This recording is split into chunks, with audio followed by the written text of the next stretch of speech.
Olá, pessoal. Bom dia, boa tarde ou boa noite, né? Não sei exatamente qual que é o horário que vocês vão estar vendo a gravação, mas de qualquer forma, sintam-se cumprimentados. Eu queria dizer para vocês que no último dia 4 de junho, né, do início desse mês, a gente fez uma mesa no Fórum Estadual de Assistência Social de Santa Catarina com o tema da gestão do SUAS, as atribuições, a vigilância socioassistencial, a gestão do trabalho e a educação permanente. E nós falamos desses temas, né? Mas eu fiz a escolha de tratar do tema da gestão do SUAS a partir de uma abordagem muito específica, que é a gestão baseada em evidência. E de lá para cá, eu recebi muitas mensagens, muita gente diferente, gente que esteve no evento, gente que não esteve, pedindo mais informação sobre o tema e como relacionar esse tema com a gestão do SUAS.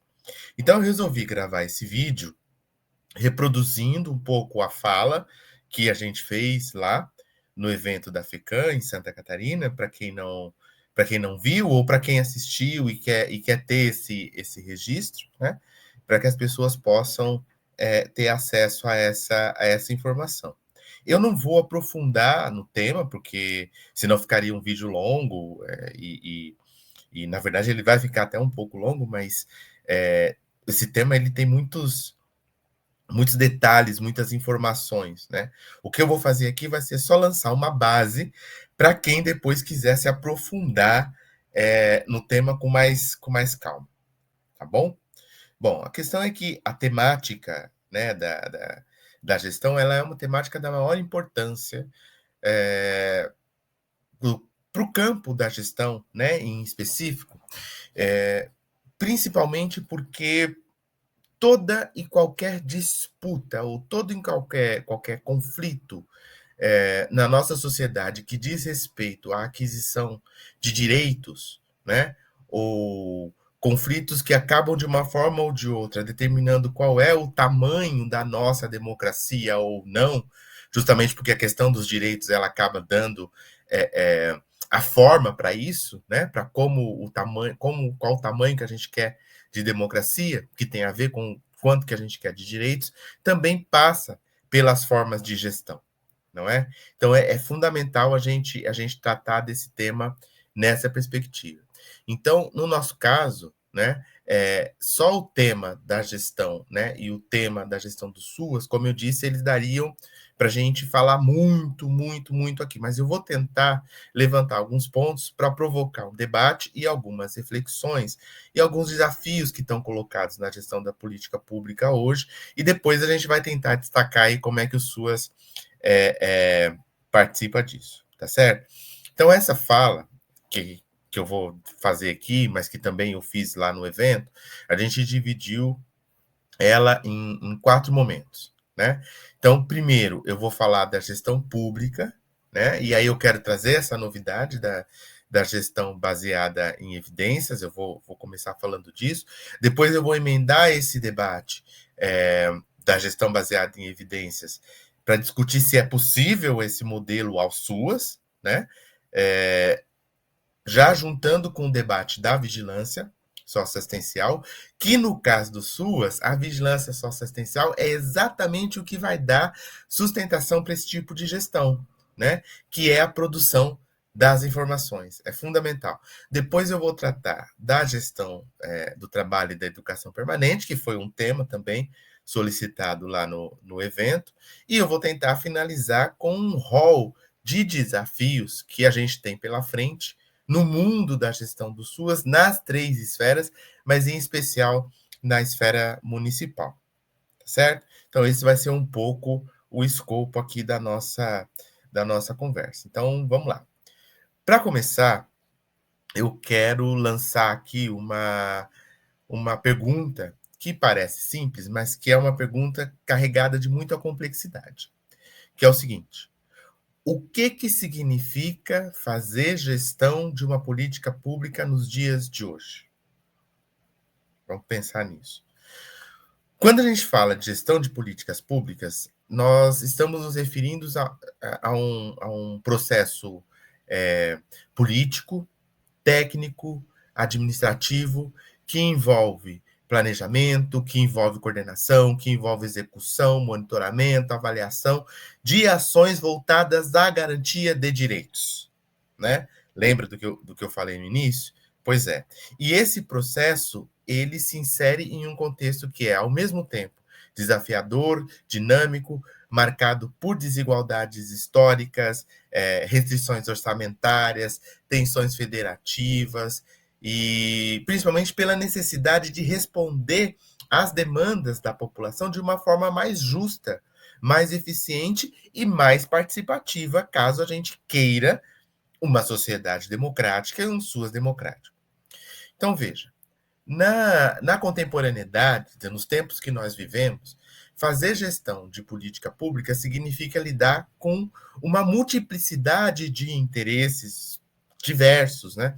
Ouvir vozes diversas, articular saberes técnicos e populares e tomar decisão baseada em dados, né? Mas também com base em valores e compromissos e numa escuta ativa das pessoas, não é? Então, significa que a gente tem que reconhecer, né, que o Estado ele não é um ente neutro e que a gestão pública é essencialmente um campo de disputa. Então, é nesse ponto que emerge a importância da gestão pública baseada em evidências, né? Que é uma abordagem que busca fundamentar as decisões em dados consistentes, em diagnósticos precisos, né, e análises sistemáticas da realidade. Essa perspectiva da gestão baseada em evidências, ela se torna cada vez mais estratégica frente à complexidade dos problemas sociais e à necessidade de racionalizar o uso dos recursos públicos, né? Essa é a demanda principal, assim, de qualquer coisa que diga respeito à gestão, em especial à gestão pública, né? Sempre a ideia de você otimizar a utilização dos recursos.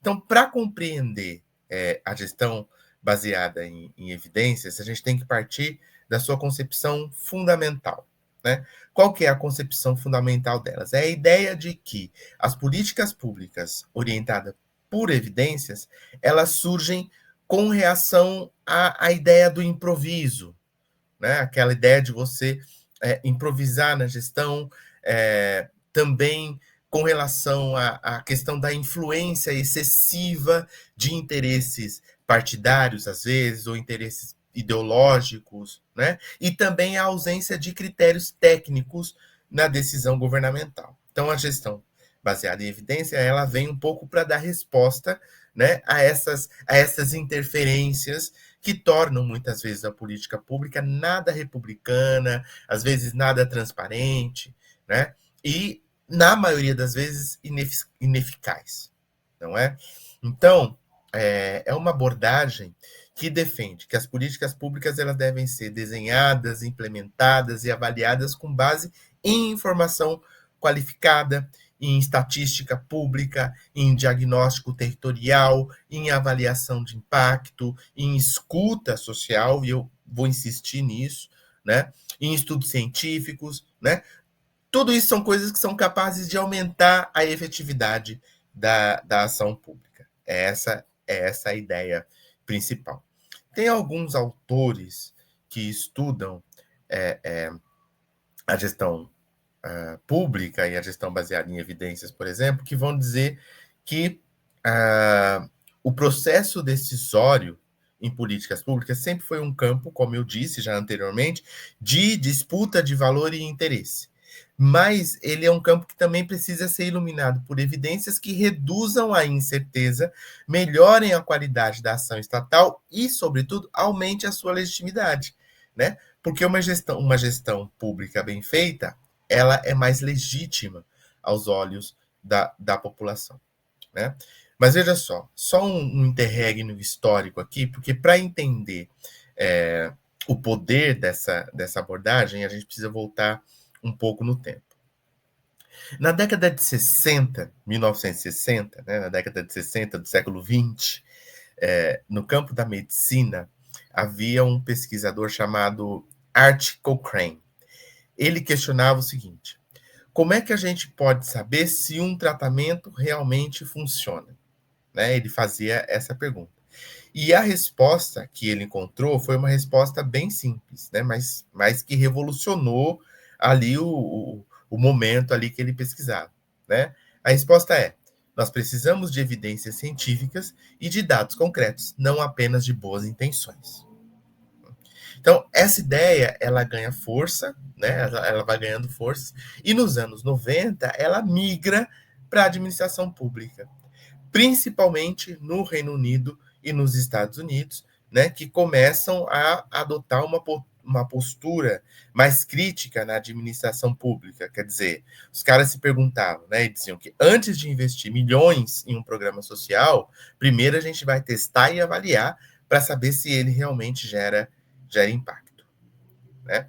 E a partir daí, então, esta ideia, né, da gestão por resultados e da gestão feita a partir de uma experimentação e tudo mais, vai se disseminando no mundo inteiro. Aqui no Brasil, esse movimento ele chega com força mais recente, aqui nos anos 2000. Né? Alguns órgãos importantes do Brasil que realizam pesquisas baseadas, né, na realidade, como o IPEA, ou o próprio IBGE, e mais recentemente, no nosso caso, na nossa área, né, com o próprio fortalecimento do Ministério do Desenvolvimento Social, né, com a criação de uma secretaria de avaliação e gestão da informação, começa a dar força para pensar esse tipo de abordagem na gestão pública, né? Então, a gente vai ter, por exemplo, programas como o programa Bolsa Família, que vão passar a ser rigorosamente avaliados, né? Não apenas para prestar conta, mas para aprender e melhorar continuamente. Então, a ideia não é só avaliar para fazer a prestação de contas e garantir a transparência pública, que é o que tem que ser, mas também para aprimorar o programa e aprender com isso, né? Gerar conhecimento com esse tipo de gestão.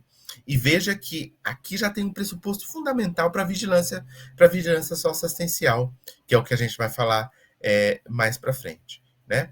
E por que essa história que eu contei aqui do passado, por que ela é importante para a gente hoje? Né?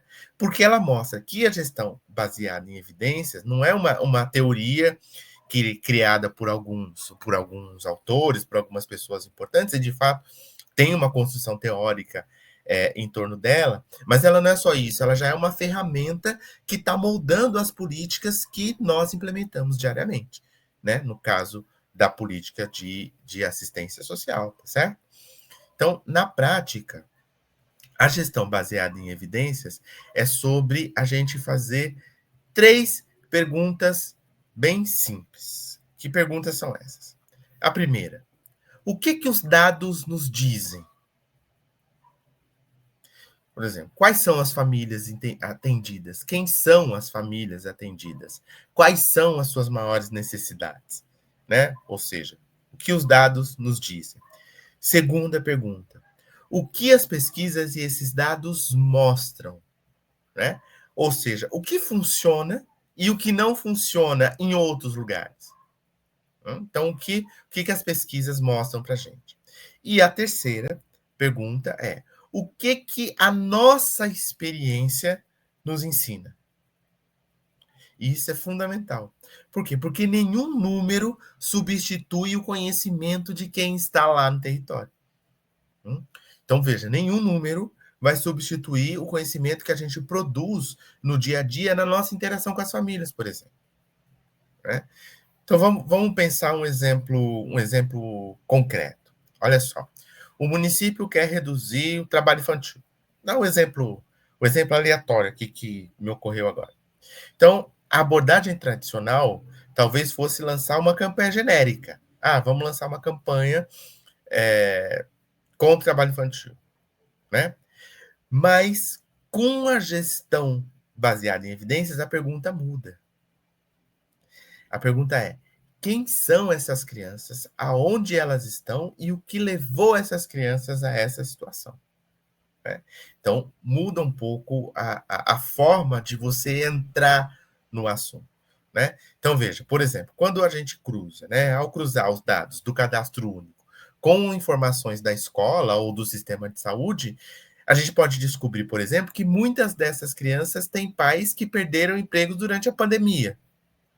Bom, aí está uma evidência que vai direcionar a ação, né? Então, talvez a ação não seja só fiscalizar para ver quem está no trabalho infantil ou não, mas criar um programa de geração de renda para essas famílias que perderam a renda durante a pandemia. Entende? Então, é um pouco isso, né, que se trata a gestão baseada em evidência. Mas aqui vale uma um adendo crítico aqui. Eu estava lendo um texto do professor Paulo Januzzi, e eu citei, inclusive, esse texto na palestra que nós fizemos em Santa Catarina. E nesse texto, o Paulo Januzzi, ele lembra que o Brasil tem uma relação historicamente ambígua com o uso de evidências. Né?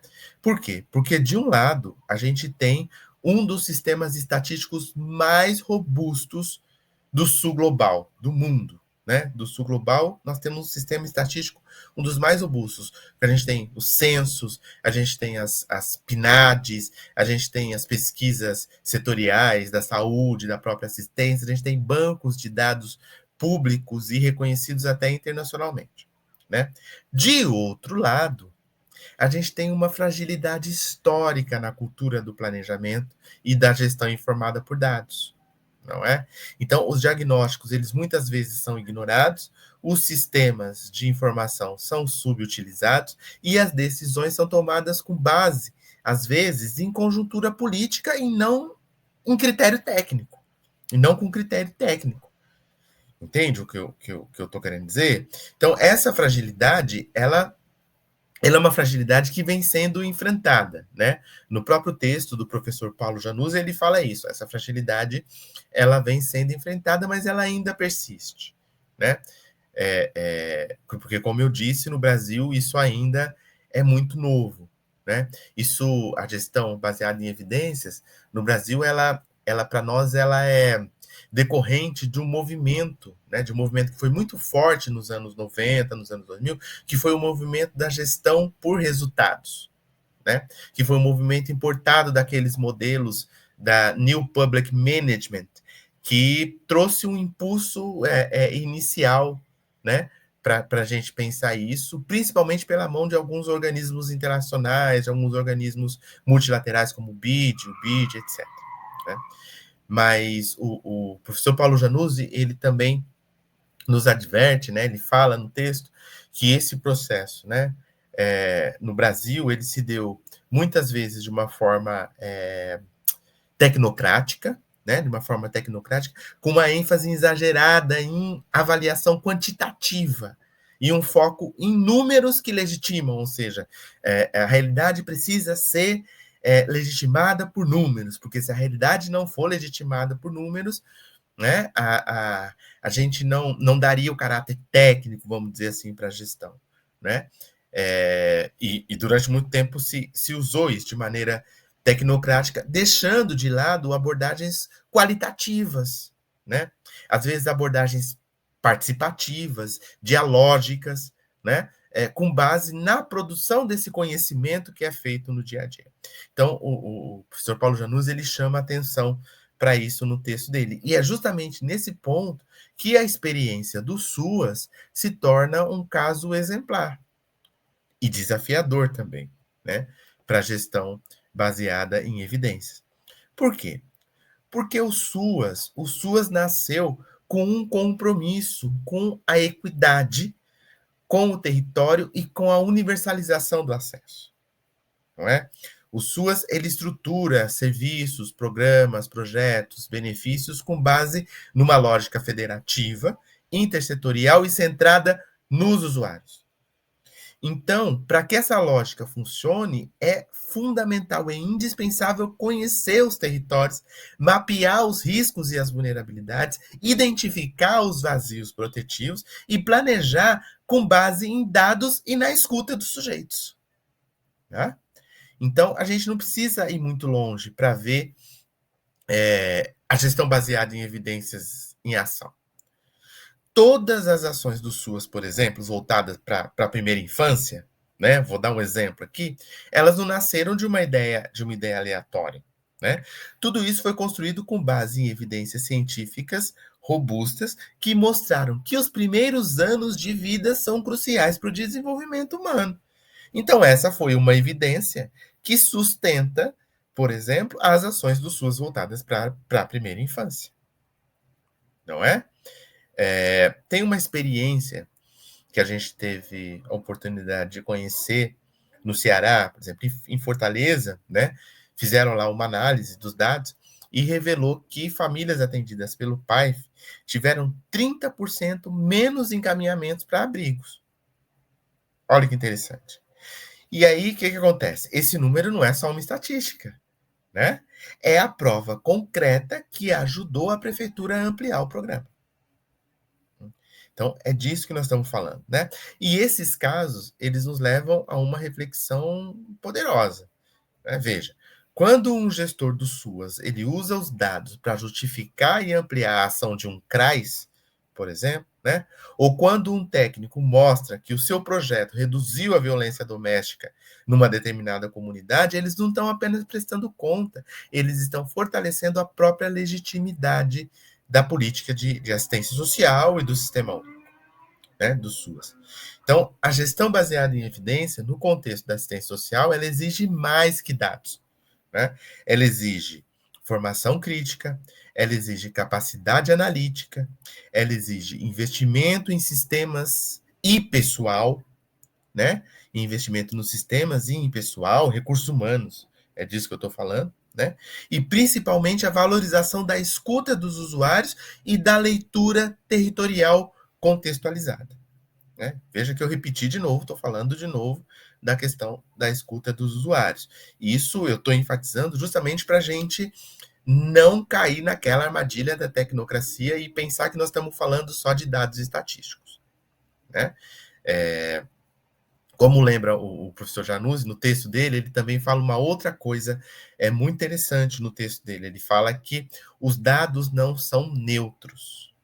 Ele fala isso, né? Que os dados são produzidos, selecionados e interpretados a partir de valores e interesses. Por isso que uma gestão democrática e emancipatória, ela precisa combinar os números com a experiência vivida, combinar os gráficos com a escuta e combinar a estatística com a política, né?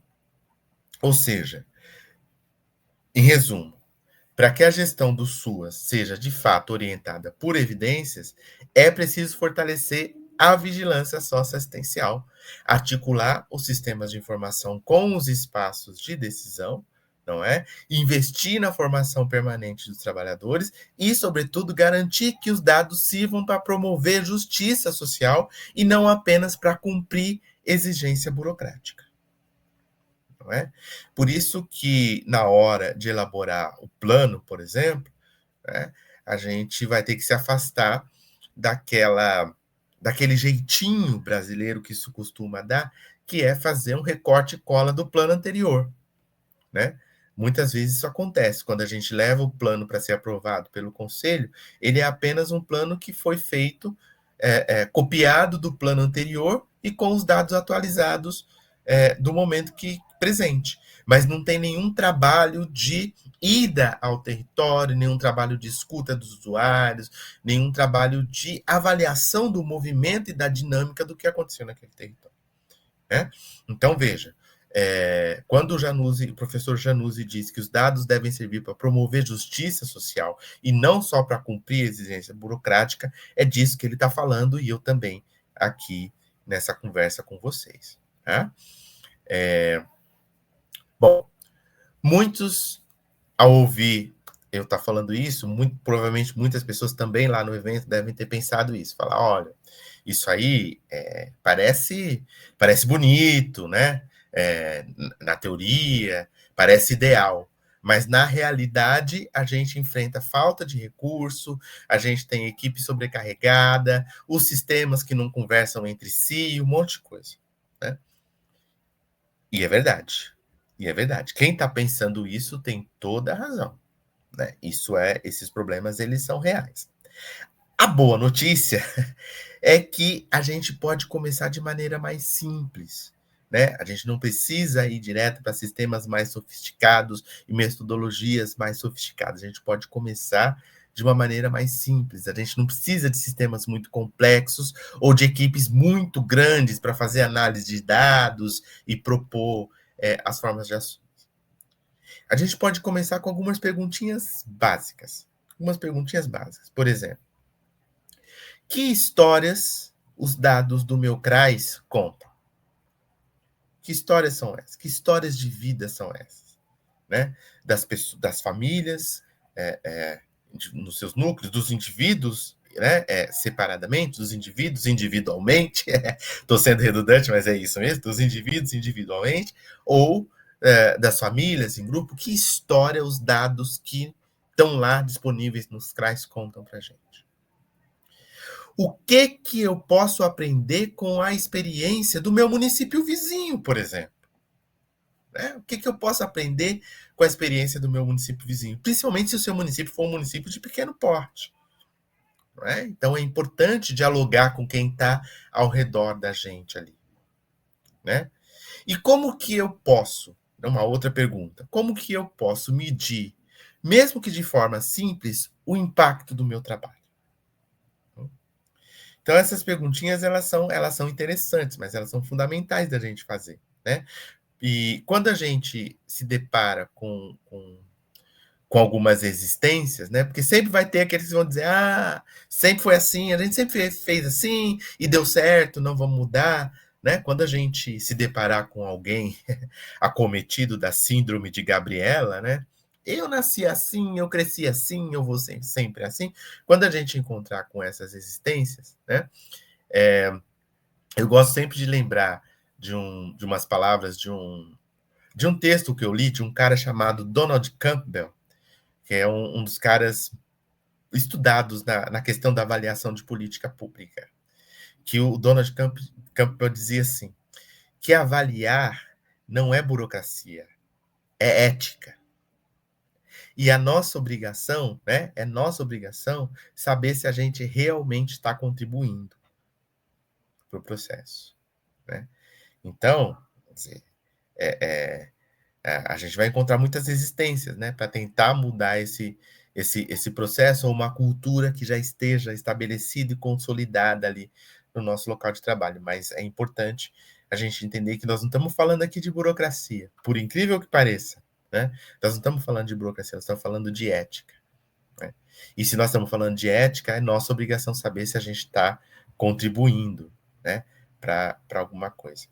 Então, veja, é aí, né, nesse momento, que a vigilância socioassistencial ela vai se destacar como um subsídio primordial para a gestão por evidência, não é? Então, nesse sentido, a vigilância ela vai ser um eixo estruturante da gestão por evidência na assistência social. Por quê? Porque ela vai articular os dados, né, como, por exemplo, os dados do cadastro único, os censos SUAS, o censo demográfico, as PNADs, a PNAD contínua, né, os sistemas do SUAS como um todo, os relatórios da rede socioassistencial, os indicadores de pobreza, de violência, de insegurança alimentar, de desproteção social, quer dizer, tudo isso vai permitir que a gente trabalhe com esses dados no âmbito da vigilância socioassistencial. Então, a vigilância ela vai permitir que o gestor municipal identifique, por exemplo, quais bairros ou quais locais ali do seu município têm uma maior incidência de trabalho infantil, ou onde os idosos estão em isolamento social, ou quais territórios têm mais sobrecarga de CRAs, ou quais serviços estão com baixa cobertura, por exemplo. Né? É importante, a vigilância ela vai permitir isso. Além disso, ela também subsidia diretamente o planejamento dos serviços, a expansão da rede, a focalização de programas e a gestão de benefícios, como o BPC, o Bolsa Família, etc. Né? Mas veja só, o uso dessas informações, né, como eu disse, ele ainda enfrenta muitos desafios. E aí esses desafios estão relacionados àqueles problemas que eu tinha falado antes, né, que vão incidir também na resistência. Muito da resistência que as pessoas vão ter em adotar uma nova abordagem na gestão tem a ver com esses problemas, né, que é a ausência de equipes técnicas especializadas, né, a rotatividade dos profissionais, a baixa integração entre os sistemas que ainda não se conversam, né, entre si, o uso fragmentado dos dados, né, e, em alguns casos, um desconhecimento sobre como interpretar os indicadores disponíveis, né? E aí, nesse sentido, a gente já faz um gancho lá com a gestão do trabalho, com a educação permanente, mas depois eu volto para isso, né? Mas só para vocês entenderem como essas coisas estão, como elas estão relacionadas, né? Como está tudo interligado do ponto de vista da gestão do SUS, né? Porque senão não seria sistema único, né? A gente não falaria na lógica de sistema. Então, o que eu quero dizer é que a vigilância socioassistencial, ela é, ao mesmo tempo, um instrumento técnico e um dispositivo político, né? Veja que interessante. Então, a missão da vigilância é produzir, sistematizar e analisar informações sobre os riscos e vulnerabilidades e o padrão das ofertas nos territórios. Mas mais do que isso, vou até chegar mais perto da câmera aqui, mas mais do que isso, ela não é só isso. Ela cumpre uma função estratégica de revelar as desigualdades invisibilizadas e identificar demandas ocultas e orientar a tomada de decisões com base na realidade concreta. Né? Então, é disso que se trata a vigilância, pessoal. É disso que nós estamos falando, né? Então, a vigilância, nesse sentido, ela não é uma prática de controle no sentido fiscalizador. Ao contrário, né? É uma prática de escuta qualificada, de leitura do território e de organização da informação como um instrumento de ação. Ok? Bom, costuma-se dizer, e vocês vão encontrar isso no material, né, sobre a vigilância, que ela atua em dois eixos principais, né, que é a vigilância dos riscos e vulnerabilidades sociais e a vigilância dos padrões de oferta dos serviços socioassistenciais. Né? Então, com isso, ela oferece os subsídios necessários para o planejamento, para a execução, para o monitoramento e a avaliação de todas as ações do sistema único. Né? Nos municípios, especialmente, ela pode fazer a diferença entre uma gestão reativa e uma gestão estratégica. Não é? Então, isso é importante. Né? A vigilância, como uma função estruturante da política de assistência social, ela é mais do que um conjunto de ferramentas técnicas, né? Eu insisto nisso com vocês, quer dizer, ela expressa uma forma de olhar para o território, né? E para os sujeitos na sua complexidade, na sua integralidade. Então, a essência da vigilância está em produzir, sistematizar e analisar informações territorializadas que revelam tanto as situações de vulnerabilidade e risco, quanto o grau de cobertura, a qualidade e a adequação da oferta dos serviços socioassistenciais. Não é? E a partir desses dois eixos, né, é importante que a gente entenda alguns conceitos fundamentais para se trabalhar, né, no caso da vigilância. Né, como eu disse, o risco social, é importante que a gente entenda do que se trata, a vulnerabilidade e o próprio conceito de território. Né? O risco social, nesse contexto, ele tem que ser compreendido como a probabilidade de ocorrência de eventos ou processos que comprometam a segurança de vida dos indivíduos e das famílias, né? Tais como o abandono, a violação de direitos, a perda dos vínculos, né? a pobreza extrema ou a exposição à violência. Quer dizer, tudo isso é a forma da gente compreender os riscos sociais, ok?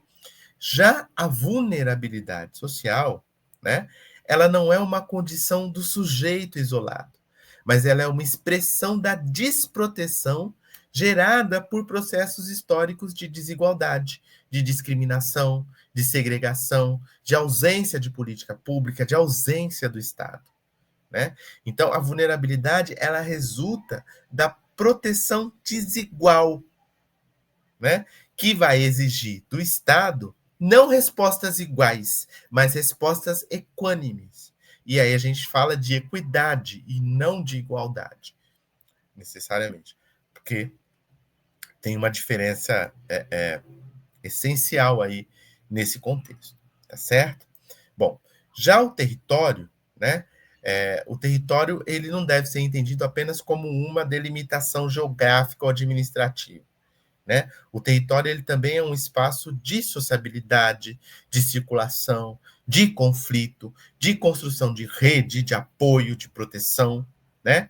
É no território que essas vulnerabilidades e esses riscos se expressam, se acumulam, mas é também nele que se constroem as respostas possíveis, né? Articuladas com a cultura local, com as unidades públicas, né?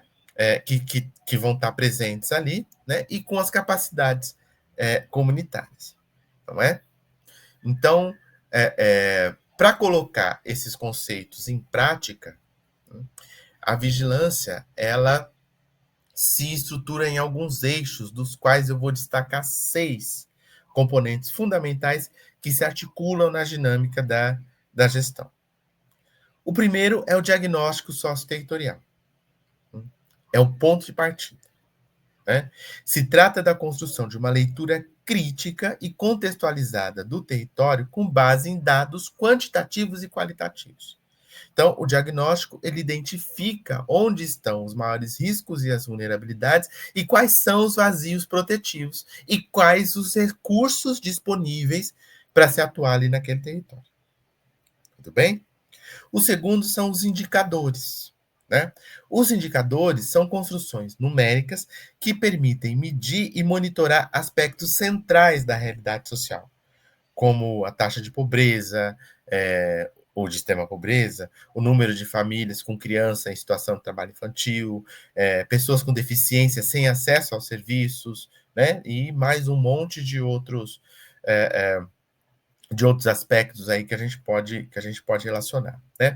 Os indicadores, quer dizer, eles devem ser sensíveis às diferenças territoriais e ao perfil dos usuários, ok? Bom, o terceiro é o monitoramento, tá? O monitoramento é o acompanhamento sistemático dos serviços, dos programas, dos projetos e dos benefícios do SUAS, ok?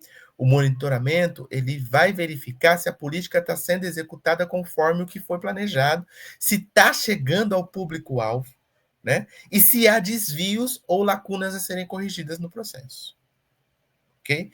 Isso é bem simples da gente compreender.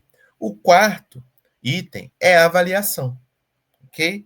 Então, a avaliação ela permite analisar os resultados e os impactos da política, né? Ela vai além do monitoramento ao questionar a efetividade das ações, né? A satisfação dos usuários, isso é fundamental, e a capacidade da rede socioassistencial em transformar positivamente as situações de vulnerabilidade, não é? E o quinto é o mapeamento territorial. O mapeamento territorial ele vai consistir na construção daqueles mapas que mostrem a distribuição dos riscos, das vulnerabilidades e da oferta de serviços, né? O mapeamento territorial é uma ferramenta estratégica para o planejamento da expansão ou reorganização da rede, né? Além de contribuir para a transparência e para o controle social. Então, ele é fundamental também. E o outro, o sexto e último, né, elemento da vigilância que a gente tem que levar em consideração aqui é o que a literatura tem chamado de busca ativa, né? Eu sei lá se existe busca que não seja ativa, né?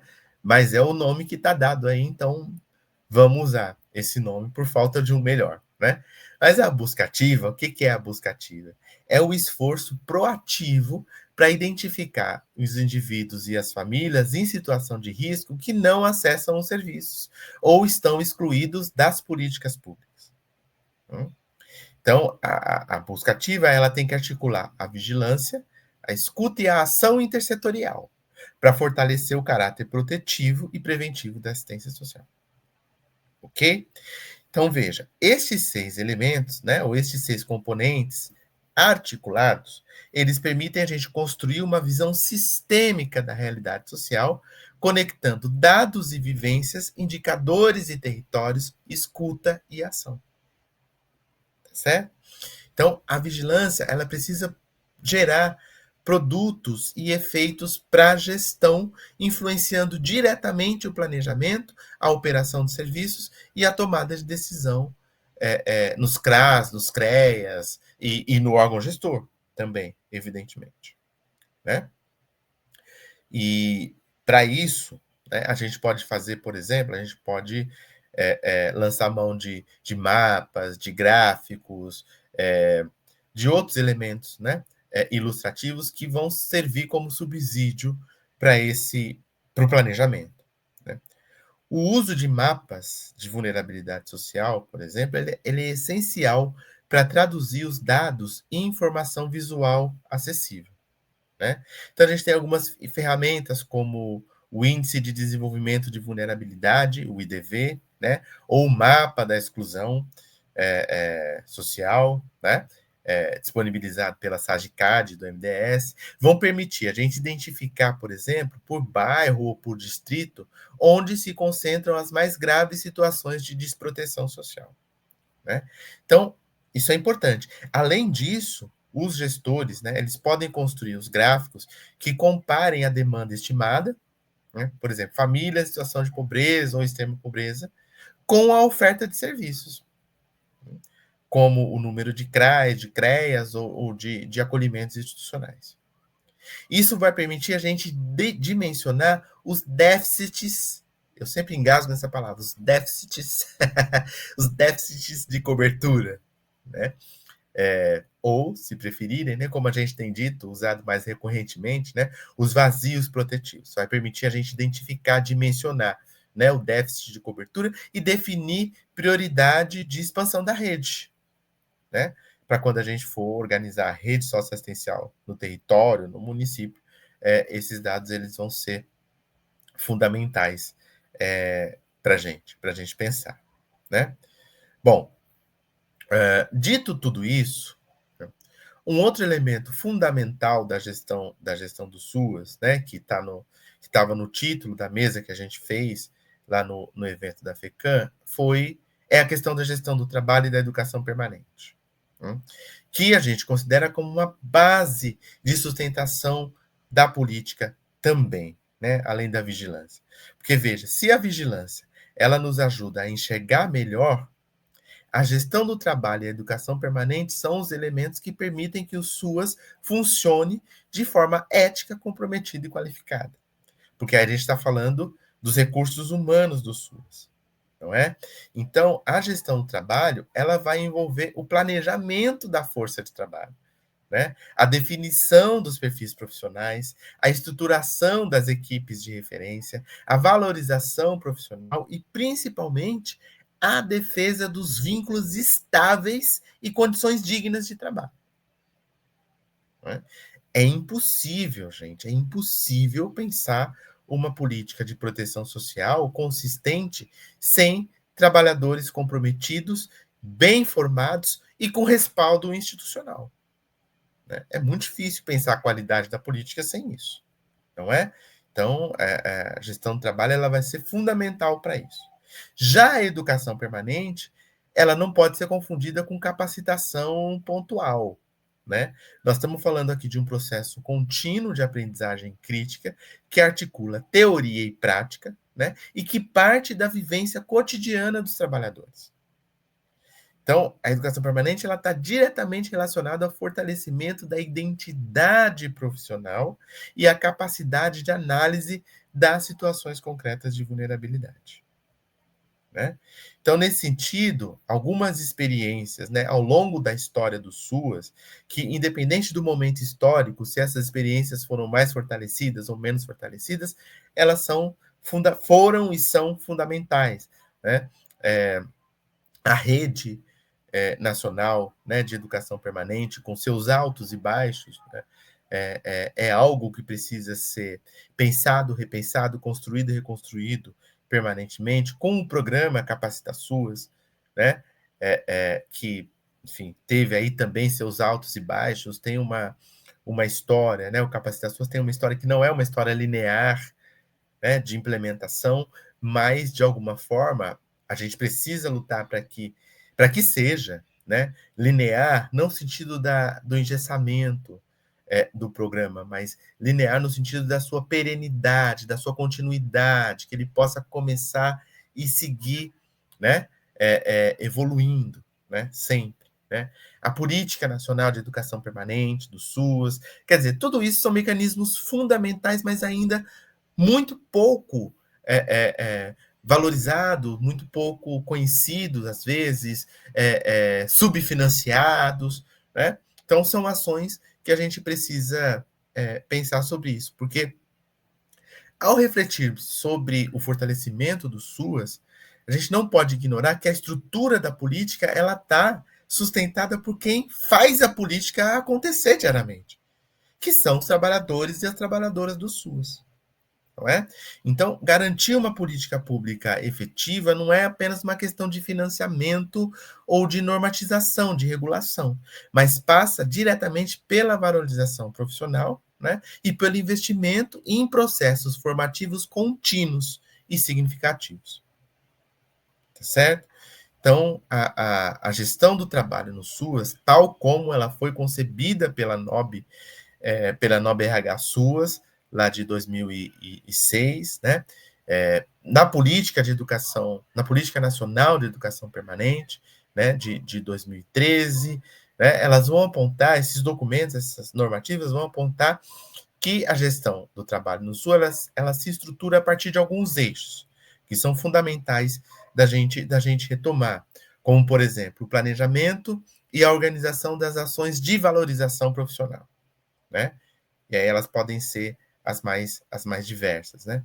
A desprecarização das relações e as condições de trabalho, não é? É fundamental. A criação e manutenção de um cadastro nacional de trabalhadores. Aqui isso está apontado ali, mas também é algo que está apontado ali como uma diretriz, mas ao mesmo tempo também é algo que se constrói, se reconstrói na história, porque a conjuntura vai fazendo a gente aperfeiçoar, né, algumas ideias. A outra questão é a definição dos perfis profissionais compatíveis com a demanda dos serviços, não é? E um claro compromisso com a saúde do trabalhador e a promoção de ambientes de trabalho seguros e saudáveis, sobretudo a questão da saúde mental. Né? A gente precisa parar para pensar nisso e discutir isso, a questão da saúde mental, tá certo? Então, esses eixos, eles são fundamentais para a gente garantir a continuidade, a qualidade e a humanização do atendimento à população. Mas veja só, não basta apenas a gente pensar nas condições contratuais ou nas estruturas físicas. Né? É indispensável uma política permanente de formação crítica, ética e técnica, né? Que é exatamente a educação permanente. O conceito de educação permanente com o qual a gente trabalha. Né? Porque a educação permanente no SUAS, a gente concebe ela como um processo contínuo de atualização e renovação de conceitos, de práticas e de atitudes profissionais, que se dá no cotidiano do trabalho, que se dá nos encontros das equipes, nas experiências no território, né, na base, nas visitas domiciliares, nos acompanhamentos. Né? A base da educação permanente é a prática reflexiva sobre o próprio fazer do trabalhador no seu dia a dia, né? Que vai permitir que a gente articule teoria e prática e construa saberes coletivamente, né? Então, nós estamos tratando de uma construção coletiva de saberes, né? A política nacional de educação permanente, ela define claramente que essa formação ela deve ser interdisciplinar, deve ser significativa, ancorada na historicidade das práticas e voltadas para o fortalecimento de competências requeridas pelos SUAS. Então, essa perspectiva, ela rompe com aquela lógica de treinamentos pontuais, né? E ela propõe percursos formativos organizados, né? E organizados com uma certa coerência, né? Que inclua uma capacitação introdutória, uma atualização, uma supervisão técnica, uma formação para os técnicos de nível médio, cursos de aperfeiçoamento, especialização e até pós-graduação estrito sensu, né? Lato sensu e estrito sensu. É isso que está previsto, né? Um dos instrumentos mais relevantes para viabilizar, como eu já citei, foi o Capacita SUAS, né? Foi instituído por uma resolução do CNAS em 2012, operacionalizado pela rede, como eu disse, uma rede que tem altos e baixos, né? E que neste momento ela está tentando ser reconstruída, porque ela foi completamente destruída pelo governo passado, destruída inclusive do ponto de vista legal, né? Inclusive com uma canetada lá, né? Que acabou com a rede, né? Então ela está tentando ser reconstruída, né? Uma rede composta por instituições públicas e privadas de ensino, escolas de governo, institutos de educação, enfim, outras institutos de pesquisa, né, que tem por missão colaborar com os gestores e as equipes para planejar e executar as ações de formação em todo o país, né? Então, essa é a ideia que tá dada ali, mas veja, os desafios são muito grandes, né? Principalmente para os municípios, e principalmente para os municípios de interior e para os municípios de pequeno porte. Que nesses lugares a oferta formativa ela ainda é muito limitada e as condições de participação dos trabalhadores nesses processos também são muito frágeis, né?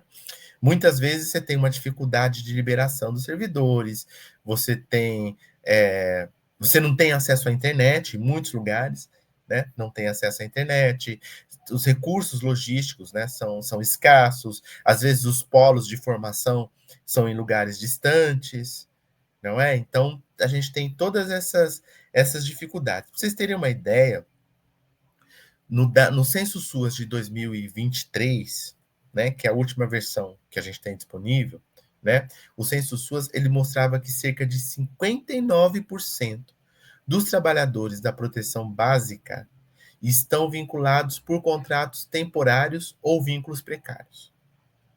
O que significa isso, né? Isso dificulta a continuidade dos processos de formação e compromete a criação dessa identidade profissional que é imprescindível para o SUAS, né? Além disso, o Censo SUAS também mostrou que menos de 30% dos municípios possuem os núcleos locais ou regionais de educação permanente institucionalizados, né? O que fragiliza o planejamento sistemático das ações formativas. Então, tudo isso é muito complicado para a gente poder avançar, né? Por quê? Porque a valorização dos trabalhadores do SUAS é um princípio orientador da política que já está, inclusive, na LOAS, né? Principalmente depois da reformulação que acontece, da atualização da LOAS em 2011, né? Pela 12435, a Lei 12435, né?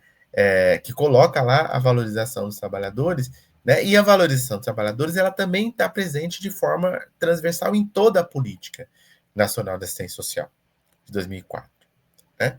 Então, isso significa que reconhecer e valorizar os trabalhadores da assistência social é mais do que um compromisso institucional, é um imperativo ético e político diante da sobrecarga, da complexidade das demandas e da responsabilidade cotidiana de garantir direitos em contextos de vulnerabilidade. Né? Então, nesse sentido, a criação dos planos de carreira, carga e salário, instalação das mesas de negociação, a organização coletiva dos trabalhadores por meio dos conselhos, dos sindicatos, dos fóruns de trabalhadores, né, dos fóruns regionais, dos fóruns nacional de trabalhadores, a garantia das condições dignas de trabalho, dizer, tudo isso deve estar no centro da gestão, no centro da agenda pública. Ok? Então, pensar a gestão do trabalho e educação permanente, quer dizer, não é uma coisa secundária, né? Não é uma coisa, é uma questão só técnica que pode ser secundarizada. Não, é a própria sustentação viva do SUAS. Né? É garantir que os serviços cheguem à população com qualidade, empatia e compromisso. É fazer da política de assistência social uma prática cotidiana de proteção e cidadania, não apenas de resposta emergencial. Né? Então, é preciso, gente, reconhecer que sem os trabalhadores valorizados, formados e com vínculos estáveis, não há um SUAS que se sustente. Né? E sem um projeto coletivo de formação crítica e transformadora, não há política pública capaz de enfrentar os desafios das desigualdades sociais no Brasil. Certo? Bom, a gente chega aqui ao fim dessa conversa, né? Reconhecendo que os municípios estão na linha de frente da implementação do SUAS, isso a gente já sabe, são os municípios que operam os serviços, que fazem a escuta direta dos usuários, que enfrentam o dia a dia, né, das desigualdades e das demandas que são crescentes. No entanto, os desafios são muitos, e eles não se restringem ao plano técnico operacional. Né? Para a gente compreender plenamente as barreiras enfrentadas, é preciso a gente olhar dimensões mais amplas da gestão do SUAS, não só aquelas dimensões técnicas, né? Mas a gente precisa olhar dimensões mais amplas, como, por exemplo, eu vou citar algumas aqui desses desafios mais amplos e depois vou falar dos desafios mais específicos, né? Do ponto de vista mais amplo, a gente precisa enfrentar a instabilidade do financiamento e a ausência de um pacto federativo equitativo que compromete a continuidade das ações e a autonomia dos municípios. A gente precisa enfrentar a alta rotatividade dos profissionais e os vínculos precários de trabalho que impedem a consolidação de equipes estáveis e comprometidas com o território. A gente precisa enfrentar a fragmentação das ações e a desarticulação entre os níveis de governo, o que dificulta a construção de fluxos intersetoriais mais eficazes. Não é? A gente precisa enfrentar a precarização das estruturas físicas e tecnológicas, com limitações de acesso à internet, equipamentos e espaços adequados. A gente precisa enfrentar a dificuldade na coleta, sistematização e uso dos dados, né? Agravadas pela baixa capacitação técnica em análise territorial. Não é? A gente precisa enfrentar isso também. A gente precisa enfrentar a baixa articulação com outras políticas públicas, né, com a saúde, com a educação, com a habitação, com o transporte, com o saneamento básico, né? Porque tudo isso compromete a efetividade da proteção social. A gente precisa enfrentar a escassez do apoio técnico especializado para formulação, planejamento e avaliação da política. Não é? Mas, além disso, né, existem alguns desafios, né, que, como eu disse, eles são desafios que mostram que a política de assistência ela está, de alguma maneira, inserida no contexto da sociedade do qual ela é parte e expressão. Então, essas questões que eu falei aqui são questões quando a gente olha para dentro da política. Mas a gente precisa olhar também para fora e entender essa política num contexto maior. Né? Então, a gente está falando aqui de desafios estruturais e estratégicos também. Como, por exemplo, vou citar alguns, né? A desvalorização da política de assistência social, que ainda é vista por muitos gestores como uma política de segunda ordem, como algo que pode ficar para segundo plano, né? E não como um direito social garantido constitucionalmente. Né? A gente tem que enfrentar isso. A gente tem que enfrentar o avanço de projetos de Estado mínimo, né? A ideia da austeridade fiscal, que corta, né, a ideia da austeridade fiscal, que sempre corta os recursos de quem tem menos recursos, das áreas sociais, né? É isso que eu quero dizer. Né? O avanço dos projetos de Estado mínimo que acabam reduzindo a responsabilidade pública, né? E no caso da assistência, eles acabam ampliando a terceirização e a refilantropização da política, né? Numa perspectiva do não direito. Isso a gente tem que enfrentar também, não é? Uma outra coisa que atinge a assistência social, mas a sociedade como um todo, e que mostra que a assistência está inserida na sociedade, é a crise da democracia participativa, né? Com o enfraquecimento dos conselhos, né? Com a redução dos espaços do controle social, né? A captura da agenda pública por interesses particulares, né? Tudo isso precisa ser enfrentado, né? Tem um outro elemento também dessa conjuntura mais ampla, que é a crescente complexificação das demandas sociais, né? Com o aumento da desigualdade, da pobreza, da violência, da emergência climática, né? Da exclusão digital, que vão exigir da gente respostas mais integradas, criativas e intersetoriais, né? Ou seja, as demandas hoje elas estão mais complexas do que a gente tinha algum tempo atrás, né? Uma outra questão é que a gente precisa enfrentar, né, o desafio ético-político de reafirmar o SUAS como um instrumento de transformação social e não apenas como contenção da pobreza, não é? É uma política pública e um sistema organizada por um sistema capaz de transformar realmente vidas e a sociedade como um todo, né? Eu não estou falando aqui de revolução societária, não estou falando aqui disso, mas eu estou falando de transformações nas condições de vida das pessoas, para além da ideia de conter a pobreza ou postergar a pobreza, não é? Então, essa é uma questão, né? Nós temos também a necessidade de construir uma cultura de planejamento estratégico com base em evidências e escuta dos territórios para superar o improviso e o imediatismo na assistência social, né? A gente ainda trabalha de maneira muito improvisada e de maneira muito imediatista. E a gente precisa superar isso, né? A urgência de retomar e fortalecer os mecanismos de formação crítica e a educação permanente, não é? Reconhecendo a formação como um direito dos trabalhadores e como o eixo de qualificação da política. Isso é fundamental, né? A invisibilidade dos segmentos específicos da população, como os povos indígenas, pessoas em situação de rua, migrantes, população LGBT, LGBTQIA+, enfim, e vários outros públicos que são invisibilizados, né? A gente precisa superar a invisibilidade exigindo práticas de gestão sensíveis às diversidades e às interseccionalidades, não é? E às demandas dessas populações que vão trazer para a gente certas particularidades. Veja, então é disso. Tá? Ao final da nossa conversa, eu quero deixar uma mensagem bem clara para nós aqui, né? A gestão baseada em evidências, né? Ela não é sobre substituir a experiência de vocês por planilhas. Ela é sobre somar forças. É sobre usar né, os dados para dar voz às famílias que nós atendemos, não é? É sobre usar evidências para defender mais recursos para o SUAS.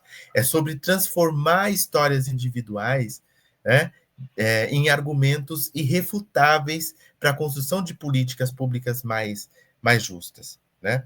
Nós, profissionais das assistências sociais, seja gestores, trabalhadores ou usuários, né? A gente já transforma a vida todos os dias, mas com a gestão baseada em evidência, a gente pode transformar também as estruturas que garantem essas mudanças.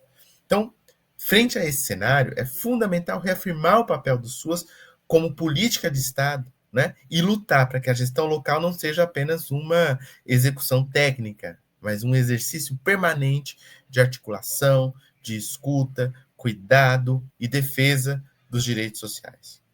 O fortalecimento da vigilância, da educação permanente, né, e da gestão do trabalho não é um luxo, é uma necessidade política, técnica e ética diante do projeto de sociedade que a gente quer construir, não é? Bom, gente, é essa a mensagem, né? Foi um pouco isso que a gente discutiu lá no evento da FECAM, né, lá em Santa Catarina. A gente fez um pouco essa discussão.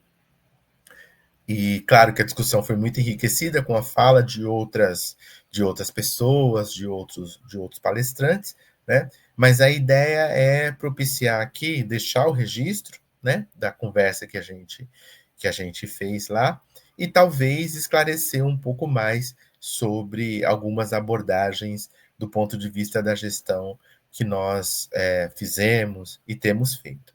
Então, gente, é isso. Obrigado pela atenção e obrigado para quem teve a paciência de ouvir essa live, né? Esse vídeo aqui que a gente fez para contribuir com o processo de discussão.